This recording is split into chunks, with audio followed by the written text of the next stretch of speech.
পড়েছে আবার। গত মাসেও 27 তারিখ পড়েছিল, এই মাসেও 27 তারিখ সকালবেলা 10টা থেকে একদম বিকেল 4টে অবধি, যেরকম সবাই মিলে এসে গিয়েছিলেন ঠিক তেমনই।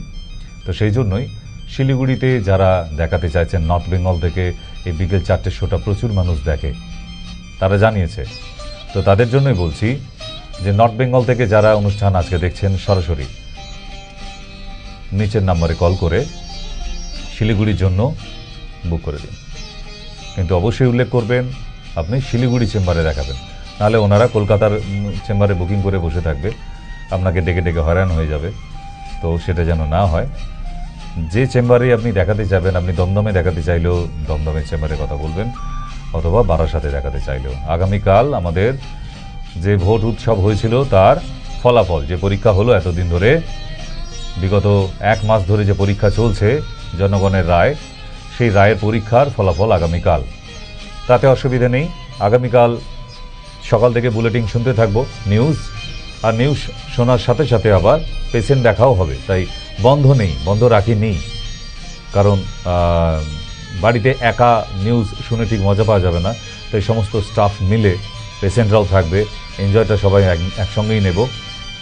ঠিক, সেটা যারাই জিতুক তাতে অসুবিধা নেই, আমরা আনন্দ করব। কেমন? আমাদের তো আর সেরকম কিছু ব্যাপার নেই যে ওই ঐতিহ্য রাখতেই হবে, যে পার্টি আসুক আমাদের খেটে খেতেই হবে। তো সেই জন্যই এনজয়টা সবাই একসঙ্গে করব বলে পরীক্ষার ফলাফল দেখার, একসঙ্গে এনজয়ের জন্য কালকে চেম্বারটা রেখেছি খোলা। যাদের যাদের খুব এমার্জেন্সি আছে বা আসার খুব ইচ্ছে হচ্ছে চলে আসতে পারেন, অসুবিধে কিছু নেই। তবে জানিয়ে রাখি যে আগামী বুধবার থেকে দমদম একদম পুরো আগের মতো করে আবার রান করিয়ে দিয়েছি। যে তীব্র গরম, প্রচণ্ড গরমের মধ্যে বসে থাকা যেত না, বেরোনো যেত না, সানস্ট্রোক হয়ে যাচ্ছিল, সেই জায়গা থেকে অনেক টেম্পারেচার এখন কমেছে অনেকটাই।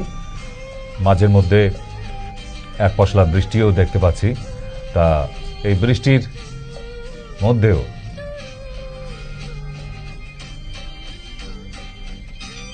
আমরা পেশেন্ট দেখা বন্ধ রাখেনি। তাই যারা দূর দূর থেকে আসছেন, প্রচুর পুরনো পেশেন্ট গতকাল দেখিয়ে গেছেন, ভালো লাগলো যে প্রায় 15 বছর পরেও এসে পেশেন্ট দেখিয়ে গেছে। 2007 সালের পেশেন্ট গতকাল দেখিয়ে গেছে। তো ভালো লাগলো যে এখনো অবধি মনে রেখেছে, এটাই তো ব্যাপার। যাই হোক, আপনাদের আশীর্বাদে এখনো টিকে আছি, এটাই তো। তাই দেখাতে পারলেন, না হলে কোভিড গেছে, অনেক কিছু গেছে, যার ফলে আমরা খাচ্ছি, কিন্তু ওই কোল ভাগ দুটো নি খুব ফুলা ফুলা ভাব আছে। ঠিক আছে, এসো, আমি এবার দেখে নিচ্ছি। ওকে, নমস্কার। হ্যালো, নমস্কার ডাক্তারবাবু। নমস্কার দিদি ভাই। হ্যাঁ, আমি আপনাকে কল করেছিলাম একবার লাইভে। আচ্ছা, তো আমার যে প্রবলেমের জন্য করেছিলাম, আমি বলেছিলাম আপনাকে যে আমার পিরিয়ডের প্রবলেম ছিল, মানে আল্ট্রাসোনোগ্রাফি করতে বলেছিলাম, করেছেন? হ্যাঁ হ্যাঁ হ্যাঁ, আমি ওটা করেছি, আজকেই করেছি। বাহ, ভেরি গুড। করার পর যার জন্য আমি রিপোর্টটা করালাম সেটা অন্য কিছু ধরা পড়েছে ডাক্তারবাবু। আমার ওই স্টোন ধরা পড়েছে। কোথায়? গল ব্লাডারে? এখন যিনি সোনোগ্রাফি করছিলেন উনি তো বললো যে স্টোন। আমি যখন বললাম কি গল ব্লাডারে, তো উনি বললো হ্যাঁ। তো সাইজ কত? বললো সাইজ বলছিল উনি 7 এরকম। ছোট আছে, চিন্তা করার কিছু নেই। হ্যাঁ, তো আমি রিপোর্টটা পাবো ডাক্তারবাবুর হাতে। ঠিক আছে, তাহলে আমি রিপোর্ট নিয়ে তাহলে আমি একদিন চলে আসুন। তবুও তো এটা করলেন বলে সমস্যাটা ধরা পড়লো ছোট অবস্থায়। এটা যদি না করতেন ওটা আরো বড় হতো, তখন কেটে বাদ দিতে হতো। হ্যাঁ, আমি যার জন্য করেছিলাম ডাক্তারবাবু, ওইটা তো কিছু হলো না, এটা ধরা পড়লো। তবুও তো একটা সমস্যা জানা গেল, এটা তো আরো একটা বড় সমস্যা। হ্যাঁ, তো আমি বলছি ডাক্তারবাবু তো কি খাবার মেনটেন করতে হবে এখন? সামুদ্রিক মাছ খাবেন না, দুধের কিছু খাবেন না, দুধ থেকে যা যা তৈরি হয়, ঘি, মাখন, খাসির মাংস, নারকেল বন্ধ থাকবে। তেল খাবার একদম চলবে না, তেল অ্যাভয়েড করতে হবে, আর জল বেশি করে খাও, তাহলেই হবে। ভয় পাবার কিছু নেই, ঠিক হয়ে যাবে এটা। ঠিক আছে ডাক্তারবাবু, তাহলে আমি আসবো। হ্যাঁ হ্যাঁ, ওকে ওকে, ঠিক আছে ডাক্তারবাবু, থ্যাংক ইউ। যাক, একটা টেস্ট, একটা ভয়ে করে টেস্ট করতে গিয়ে আর একটা নতুন সমস্যা দেখা দিয়েছে। যাক, তবুও তো ধরা পড়ে গেল, এটাই বড় ব্যাপার। এটা যদি রয়ে যেত, পাথরের সাইজ আরও অনেক বড় এক্সট্রিম হয়ে যেত, তাহলে আবার ওটি ছাড়া কোনো উপায় ছিল না এবং শরীরে প্রচুর অস্বস্তি দেখা দিত। যাই হোক, করেছেন, এটাই বড় কথা যে আপনি কথা শুনে ইউএসজিটা করেছেন। এরকম তো আমি অনেককেই বলে থাকি, যাদের যাদের প্রয়োজন হয় তারা তো সবাই করে না। আমি রিপোর্টটা অনেক ভেবেচিন্তেই বলি যে একবার রিপোর্টটা করা দরকার, এত সমস্যা হচ্ছে, একবার রিপোর্ট করে দেখতে দোষ কোথায়, কিন্তু তবুও মানুষ করে না। হ্যাঁ নমস্কার, বলুন। বলুন। এই যে ডাক্তার সাহেবের যে তাই প্রোগ্রামটা হচ্ছে, এখানে কথা বলা যাবে? বলছি আমি, বলুন। আপনি বলছেন? আর বলছি সরি দেখো, আপনার সাথে একটা আমি আলাপ করবো। আপনার প্রোগ্রাম আমি প্রতিদিন দেখি, ওই ভিডিওটা যেগুলো থাকে আমি দেখি, আপনার শ্রোতাগুলো শুনি, সবই আমি শুনি। কিন্তু দিদি ভাই, শুধু আলাপ করলে হবে না, আপনাকেও তো আমার দেখতে ইচ্ছা করে। একটা দিন চেম্বারে এসে একটু দর্শন দিয়ে যেতে হবে। আমি কামালগাছিতে থাকি। আচ্ছা, কামালগাছি থেকে বারাসাত যাওয়া মানে আমার পায়ের অবস্থা খুব খারাপ। তা তার জন্য তো আমি আছি, আপনার পাটাকে ঠিক করার জন্য তো আমি আছি। তা একদিন আসুন, একটু দেখি আপনাকে। হ্যাঁ, ছেলেদেরকে নিয়ে একদিন আসুন দিদি ভাই। আচ্ছা, ঠিক।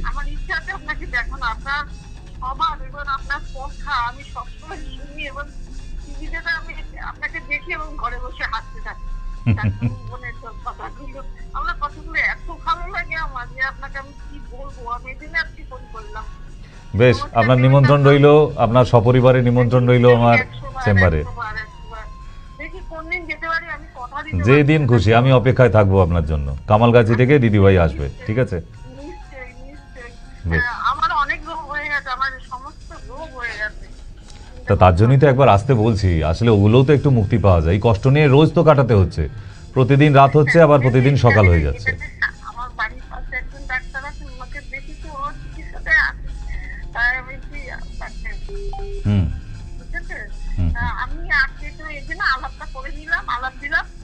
বেশ বেশ, নিশ্চয়ই নিশ্চয়ই দেখা হবে। না না না না না। নমস্কার। হ্যালো। ভালো আছেন আপনি? হ্যাঁ দিদি ভাই, ভালো আছি, বলুন। আমি সুব্রত মুখার্জির ওয়াইফ বলছি। ও আচ্ছা, বলুন। অনেকদিন আপনার সাথে যোগাযোগ, এখন দেখি টিভি গুলো আপনি লাইভে বসেছেন, ওনাদের একটু হ্যাঁ চলে এলাম। আজ দেখলাম কাজকর্ম আর কিছু নেই, যখন 4টে শেষ হয়ে গেছে, তাহলে একটু গল্প করে আসি। দিদি ভাইরা বসে আছে যখন, বলুন। মানে এখন তো সুব্রত মতো মোটামুটি আছে, তা এই অবস্থার মধ্যে দিয়ে ব্যক্তি এরকম ওখানে ট্রিটমেন্ট করে তৈরি অবস্থা, আর কোথাও এখনো কিছু ট্রিটমেন্ট করছেও না, বাড়িতে মোটামুটি আছে এই অবস্থায়। আমরাও সব আছি, মা মেয়েও আছে মোটামুটি। হ্যাঁ, অনেকদিন আসা হয়নি, অনেকদিন আসা হয়নি। না, ওখান থেকে নার্সিংহোম হসপিটাল থেকে আসার যোগাযোগ হয়নি আপনার সাথে, আর যাওয়াও হয়নি। মানে আপনার ওষুধ ওই মোটামুটি ব্যথার আর্থ্রাইটিসের ওইগুলো খাচ্ছে। আচ্ছা, আর এক্সারসাইজটা করে। ঠিক আছে, হ্যাঁ অনেক ঠিক আছে, ভালো থাকবেন দিদি ভাই। নমস্কার। নমস্কার, বলুন দাদা ভাই। ডক্টর কেন কথা বলছেন? আমার বলবারের স্টোনের ব্যাপারে বলতাম আর কি। সাইজ বলো পাথরের, আর কিছু বলতে হবে না। পাথরটা কত বড়? পাথরটা তোমার 9 এমএম। 9, ঠিক আছে, হবে, এখনো চেষ্টা করে দেখা যেতে পারে। হ্যাঁ হ্যাঁ, এখনো অনেক বড় হয়নি, এখনো যথেষ্টই ছোট আছে। তবে খাওয়ার রেস্ট্রিকশনটা আগে মানতে শুরু করুন। আপনি সমুদ্রের মাছ একদম খাবেন না, দুধের প্রোডাক্ট খাবেন না, দুধ চা খাবেন না, সিমুই, পায়েস, সন্দেশ, রসগোল্লা, ছানা, পনির, ঘি, মাখন, দুধ থেকে যা যা তৈরি হয় ওগুলো বন্ধ করতে হবে। দ্বিতীয় হচ্ছে খাসির মাংসও বন্ধ করতে হবে, তাহলেই হবে। আর জল খান প্রচুর পরিমাণে। হার্টে কোলেস্টেরলের পরিমাণ বেড়ে গেলেই পাথরটা বেড়ে যাবে, তাই কোলেস্টেরল যাতে না বাড়ে তার জন্য সেই খাবারগুলোকে আমাদের বন্ধ রাখতে হয়। আপনি চিকিৎসা না করালেও দেখবেন ওই জায়গায় রয়ে গেছে। আপনি যদি খাওয়া কন্ট্রোল করেন, ও আর বাড়বে না। কেন? আর সোর্স পাচ্ছে না, তো বাড়ার জায়গা পাচ্ছে না। এবার প্রচুর তেল তেল রান্না, না আমি বিকেলবেলা চপ দিয়ে মুড়ি খাবো, এই পান্তা ভাত হয়েছে, আমাকে 2টো চপ দিয়ে আলু মেখে দিয়ে এখন দাও, এই যে এত তেল তেল ব্যাপার, এই তেল তেল খাবারগুলোকে একটু অ্যাভয়েড করুন, তাহলেই দেখবেন একদম একটা জায়গায় থেমে যাবে। তারপর একদিন সময় করে ওই আল্ট্রাসোনোগ্রাফি যে রিপোর্টটা করিয়েছেন ওই রিপোর্টটা নিয়ে চলে আসুন। ওই তো এত এত টেনশন নিতে হবে না। ওই যে নিচে 2টো নাম্বার দেওয়া আছে দেখুন, 25 আর 27, ওই 2টো নাম্বারে যে কোনো একটাতে কল করে বলুন আপনার বাড়ির কাছাকাছি কোনটা হবে, ওনারা আপনাকে হেল্প করবে, ঠিক আছে?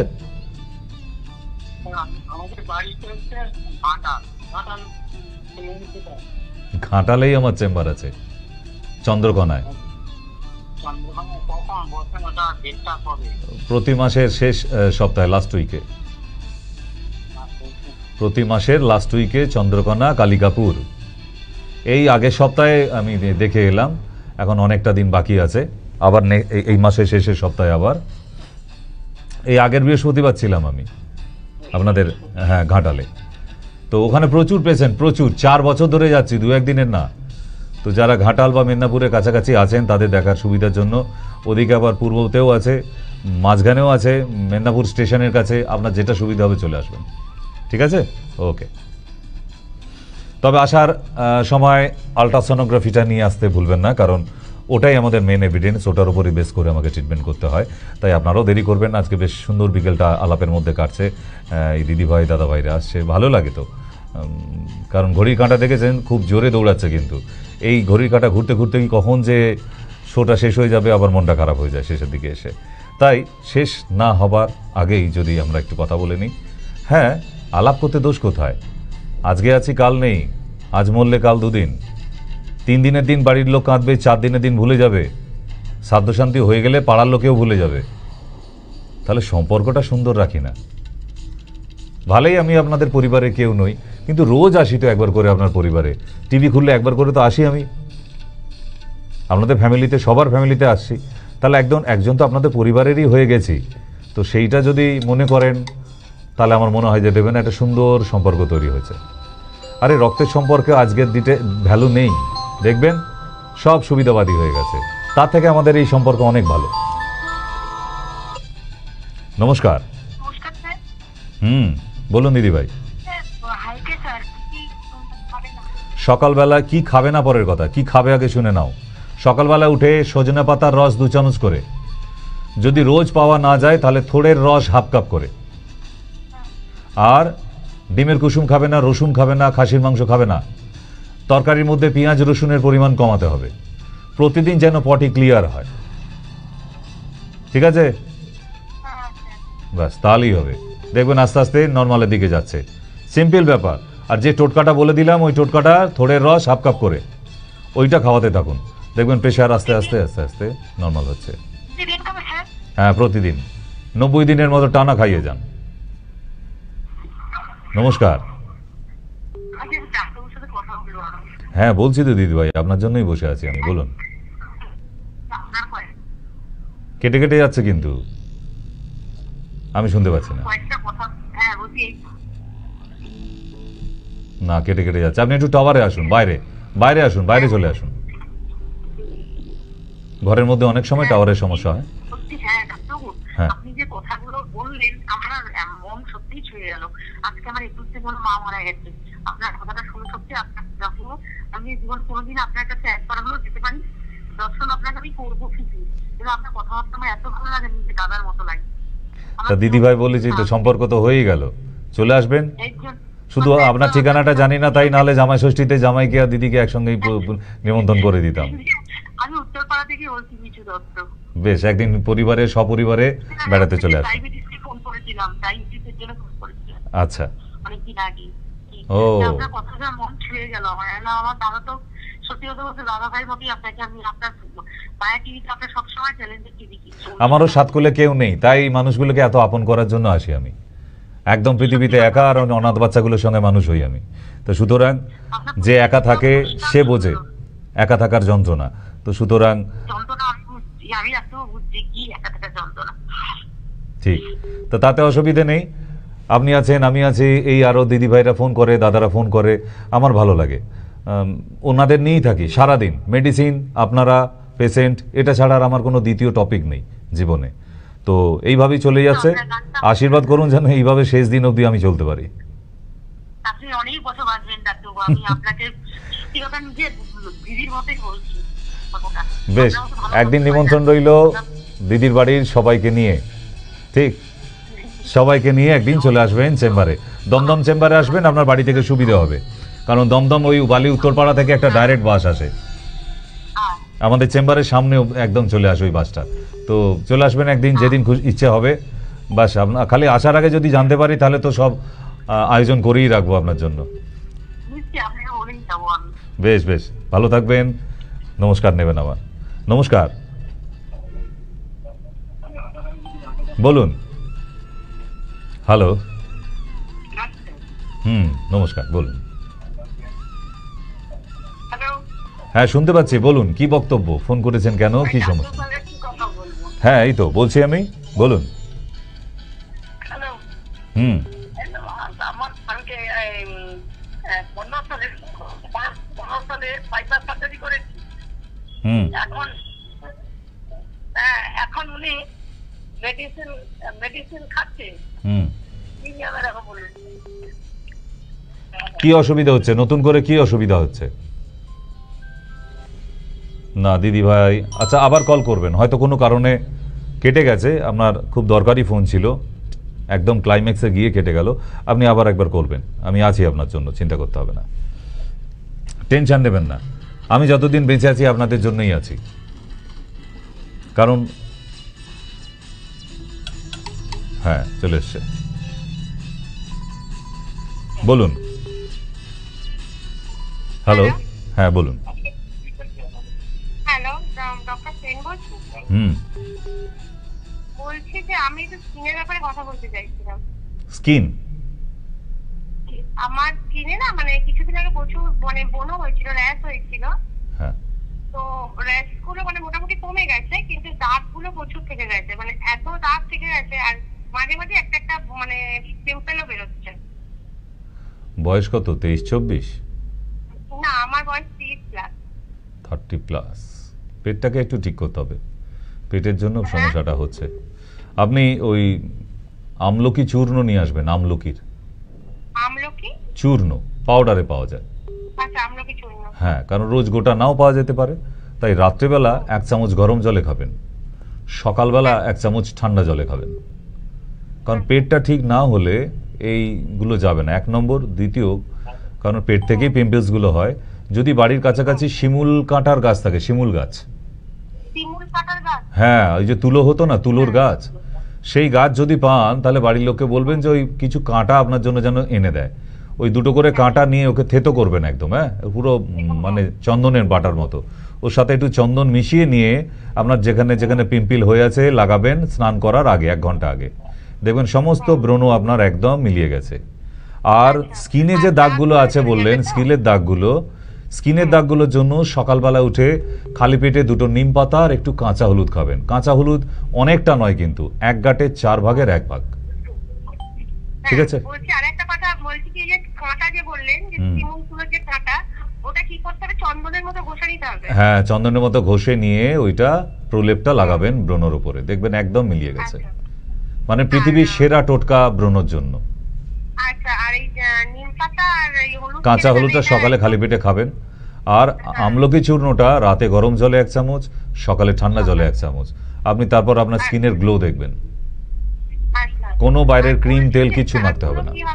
কি দাগগুলোর জন্য ওই যে বলে দিলাম, নিম হলুদ খাচ্ছেন, মিলিয়ে যাবে, থাকবে না। আমার জন্য যাওয়ার জন্য ওই নিচের নাম্বারে কল করতে হবে। ওই যে দেখুন 25, হ্যাঁ হ্যাঁ 27 আছে, 25 আছে, 2টো যে কোনো একটায় কল করে নিয়ে আপনি ওনাদের থেকে ইনফরমেশনটা নিয়ে নেবেন যে আপনার বাড়ির কাছাকাছি কবে আসলে সুবিধা হবে। ওটা হেল্পলাইন, আপনাকে হেল্প করবে ওনারা, ঠিক আছে? ওকে। তাহলে কে বলেছে যে বিকেল 4টের সময় সবাই খেয়ে দিয়ে ঘুমায় বাঙালি বাড়ির বউরা মেয়েরা? একদম ভুল কথা। এই কথা একদম বিশ্বাসী নই আমি। মাঝের মধ্যে ওই জন্য 4টের শোটা চেক করতে আসি যে পশ্চিমবাংলায় সত্যিই বাড়ির সব বিবাহিত বউগুলো ঘুমিয়ে ঘুমিয়ে পাশবালিশের মতো চেহারা হয়ে যাচ্ছে। না না, স্বামী, আমি বলছি না, এটা রাগ করবেন না, এটা এই স্বামীরা আর কি তাদের কথা, যে না ওই তো আমরা খেটে খেটে মরছি আর বাড়ির গিন্নিগুলো সব খেয়ে দিয়ে দুপুরবেলা দিব্যি টানা 5 ঘন্টা ঘুম দিচ্ছে, আর গাছের গুঁড়ির মতো তাদের চেহারা হচ্ছে। কিন্তু ভুল। এই যারা ফোন করছে আপনি দেখুন আনুপাতিক হারে কটা ম্যাক্সিমাম মহিলাদের ফোন, তাই তো? তাহলে তারা জেগে আছে, তারা জেগে থাকে, ভুল ধারণা রাখবেন না। নমস্কার, বলুন।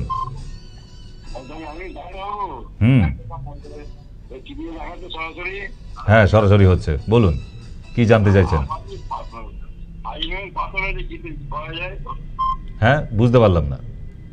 পেটের মধ্যে কিডনিতে 5 পাথর হয়েছে। কি করলে কি করে ছাড়বে এটা? ওটা আল্ট্রাসোনোগ্রাফিটা নিয়ে চেম্বারে দেখা করলে ছাড়বে। ওষুধ লাগবে, হ্যাঁ, মেডিসিন লাগবে, ওটা আর ঘরে বসে পারবেন না। ঘরে বলতে পারবো না? না। আমি চিকিৎসা দেখছি এখন, খাওয়া যাবে না। হ্যাঁ, তবে খাওয়া দাওয়াগুলো কন্ট্রোল করে দেবেন, কারণ যার পাথর হয়েছে তেল জাতীয় খাবার তাকে খাওয়া বন্ধ করে দিন। দুধের প্রোডাক্ট আর তেল তেল খাবারগুলো একদম বন্ধ রাখুন, কারণ কোলেস্টেরল থেকে গল ব্লাডারের স্টোন হয়। তাই কোলেস্টেরল যাতে না বাড়ে যে খাবারগুলো বারণ রাখতে হয়, বাদাম খাওয়া নিষেধ, খাসির মাংস খাওয়া নিষেধ, ঘি মাখন খাওয়া নিষেধ, দুধ খাওয়া নিষেধ এবং সামুদ্রিক মাছ, এগুলো বন্ধ করলে আর 5 mm থেকে বাড়বে না, ওখানে স্টপ হয়ে যাবে।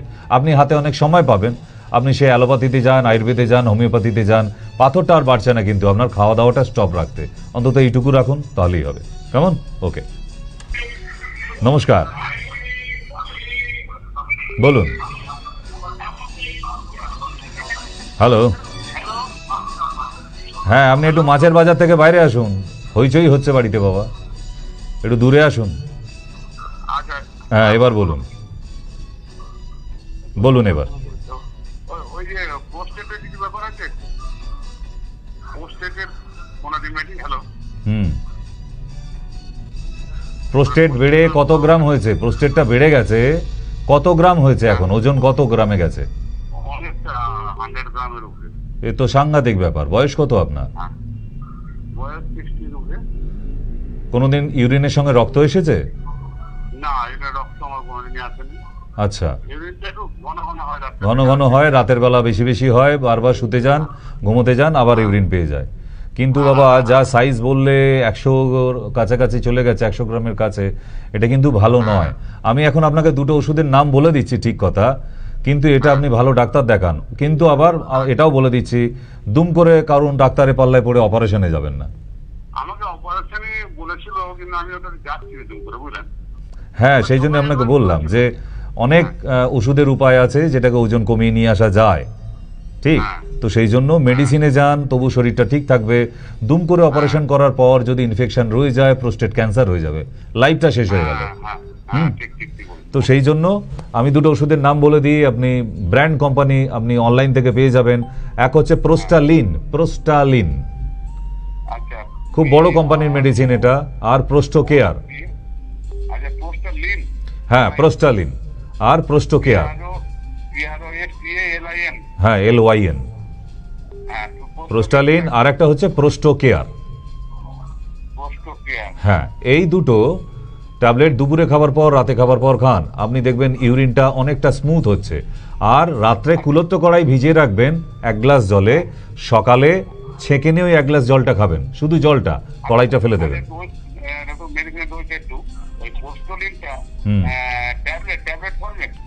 ক্যাপসুলে,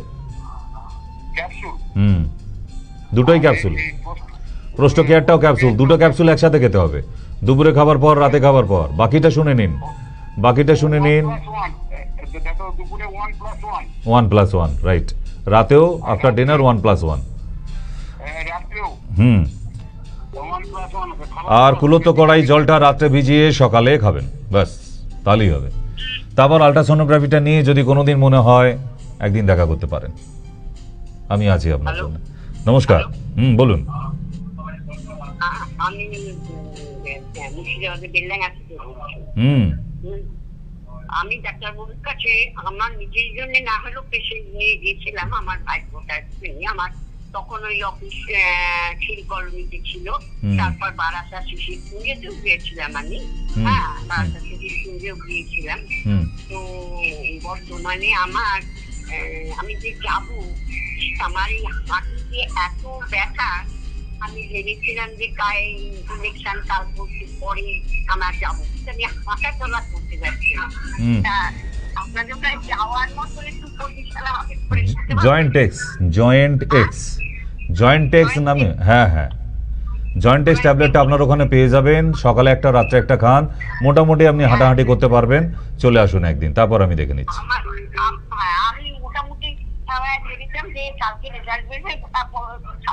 বুধবারে আসবো। এখন তো শুনেছি হনুমান মন্দিরের ওখানে। হ্যাঁ হ্যাঁ হ্যাঁ, ঠিক ঠিক। তো তাহলে আমি বেলডাঙ্গা থেকে বলছি। হ্যাঁ, যেখানে গামছা বিখ্যাত আচ্ছা, আপনার এলাকা। আপনি কি ডক্টর সেন বলছেন? হ্যাঁ হ্যাঁ, ডক্টর সেন আপনি বলছেন? হ্যাঁ হ্যাঁ। আমি, হ্যাঁ, আপনার সাথেও আমার দেখা হয়েছে, ম্যাডামের সঙ্গেও আমার কথাবার্তা আছে। হুম, হ্যাঁ, হুম, হুম। তা আমি ওই আপনার যে ওখানে যে যাবো, দেখায় দেখি ওষুধ নেবো, কিন্তু আমার দেখে হাঁটতে পারছি না। ওর জন্য জয়েন্ট এক্সটা খান, জয়েন্ট এক্স যেটা বলে দিলাম, তাহলেই হবে। হুম। তো দেখতে দেখতে তো সময়সীমা প্রায় আমরা শেষের দিকে চলে এলাম, আর মনে হয় আমরা খুব একটা কথা বলতে পারছি না। আবার সন্ধ্যা 7টার সময় আপনাদের সঙ্গে কথা হবে, না 7:45টায়।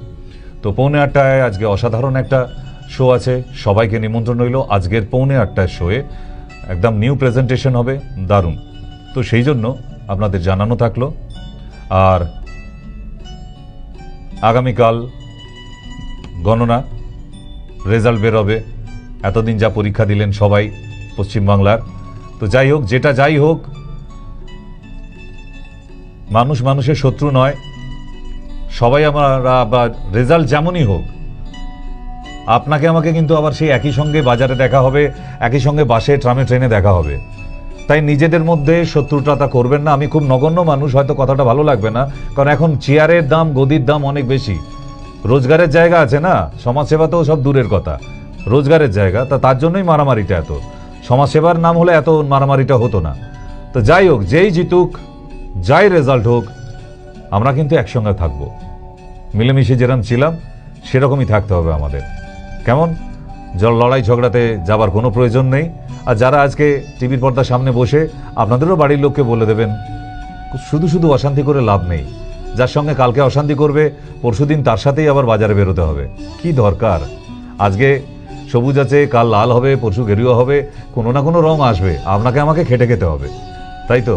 তাহলে আমরা ভালো থাকি না, তাহলেই তো বাংলা ভালো থাকবে, তাই না? আর বুধবার দেখা হচ্ছে হনুমান মন্দির। তাই যারা নাম লেখাচ্ছেন, আগামীকালকে খুব এমার্জেন্সি যাদের আছে চলে আসুন। বুধবার হনুমান মন্দির, দমদম।